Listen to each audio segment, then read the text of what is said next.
Hello, welcome back to Ambika Speaks. My name is Ambika Sundaresan, and today we're going to do an event deep dive into informative. Okay, so the contents of this video is going to be, first, what informative is and how it's defined. Next, we'll look at some examples of successful topics in the past. Then we'll look at what the characteristics and traits of a successful informative competitor are. Then we'll look at how this category is judged and what the rules of this category are. And lastly, we'll look at a testimonial. So what this category looks like from the point of view of an informative competitor. Again, the rules change from circuit to circuit, but we will look at two in this video, WFCA and the National Speech and Debate circuits. The information in this video is pulled from public resources provided by the WFCA and NSDA. So if you want to do some further digging about local circuits in your own state or your local area, I would recommend checking out their websites. They have a lot of underused but highly effective resources for beginners all the way to the pros. So the purpose of informative is to develop the skill of speaking informatively on any issue and highlighting its current relevance. So the event description for informative goes as follows. The challenge to the speaker is to present well-developed material that has the primary intent of informing, although persuasive elements may be present. The speech is to be coherent, unified, and clear. A range of support materials and devices are to be used, which can include quotations, statistics, examples, comparisons, and even analogies. Students deliver a self-written 10-minute speech on a topic of their choosing. Limited in their ability to quote words directly, informative speaking competitors craft a speech using evidence, logic, and optional visual aids. All topics must be informative in nature. The goal is to educate, not advocate. The speech is delivered from memory. Okay, so a couple things I want to point out here is the relationship between informative and oratory. If you find yourself leaning in the direction of doing something more like advocating, then you definitely want to go towards oratory, not informative. But if you want to use visual aids to deliver your topic, then I would definitely stick with informative because oratory is no visual aids allowed. Both of them are delivered from memory, so that's a commonality.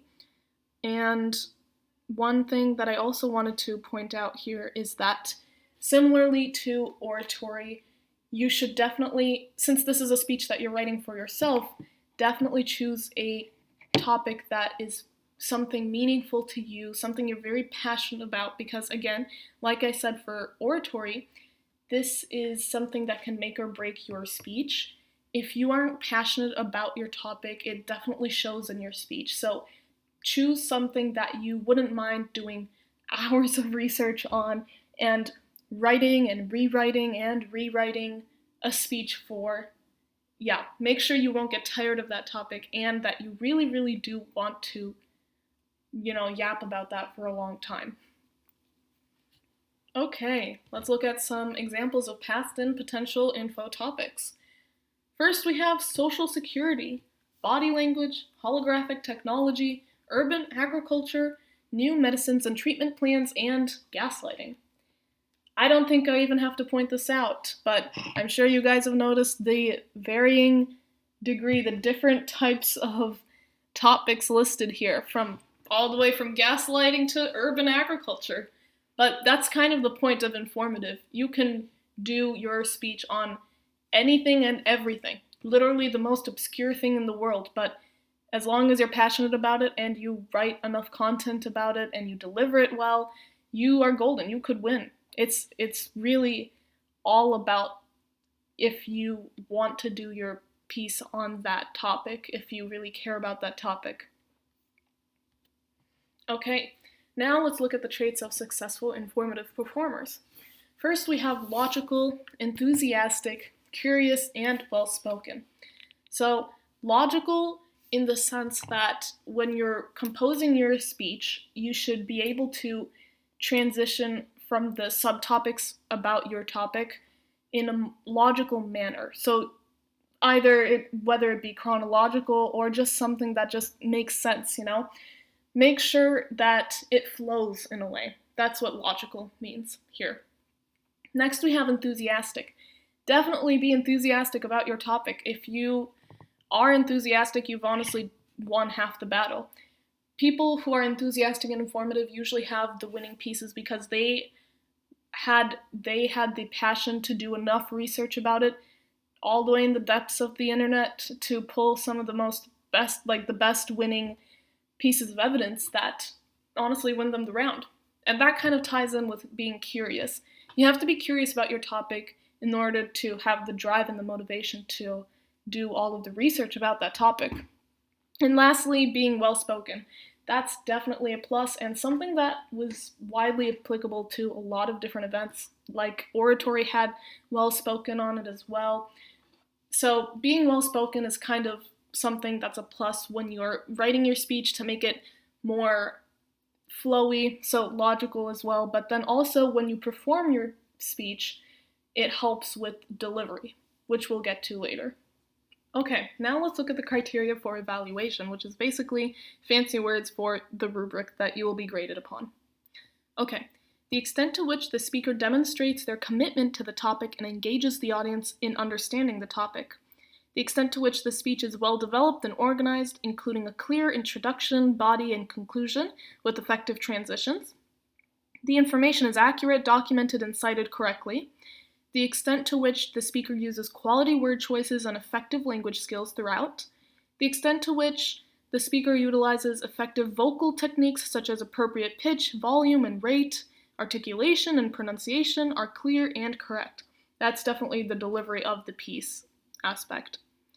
Then 5, the extent to which the speaker utilizes appropriate and effective physical techniques such as gestures, movement, eye contact, and facial expressions. If used, visuals or visual aids in understanding the speech and are not unnecessary or distracting.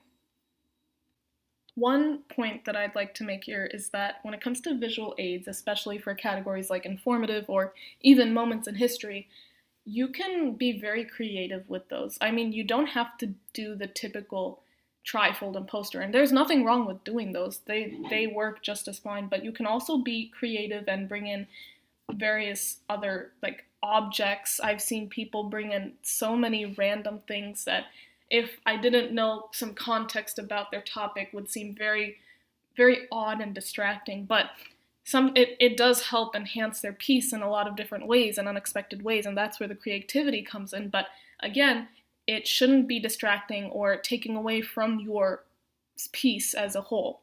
So it's kind of like a hit or miss with that, but knowing how to use it effectively is definitely a big skill that most people struggle with learning.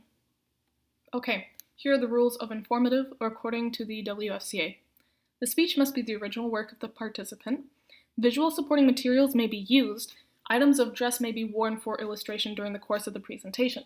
So this is where the whole creativity with visual aids kicks in, because even your dressing or piece of clothing can be considered a visual aid.